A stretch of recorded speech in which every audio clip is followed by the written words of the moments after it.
চলে যাবে, বাচ্চা হবে, বাঁচলে বাঁচলো, সব কিছু ওরা কমপ্লিট করে আপনাকে 2 দিন 3 দিন পরে ফোন দিবে, আপনি এসে নিয়ে যাবে। কিন্তু স্বামী তো নাছোড়বান্দা, ভর্তি করছে ঠিক, কিন্তু সর্বক্ষণ দাঁড়ায় আছে। তো সবাই জিজ্ঞেস করছে তুই দাঁড়ায় আছিস কেন? তোরে বুঝাইছে, বল তোর শরীরের একটা অঙ্গ অর্ধেক যদি কোথাও থাকে তাহলে আর অর্ধেক ওর সাথে থাকবে না পৃথক থাকবে?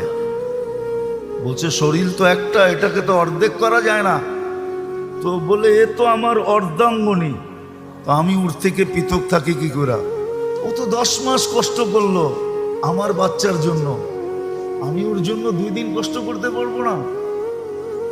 এই স্বামী স্ত্রীর ভালোবাসার টান দেখে ওই নার্স মুসলমান হয়ে গেছে। বলছে আমি মুসলমান হইলেও কি আমার স্বামী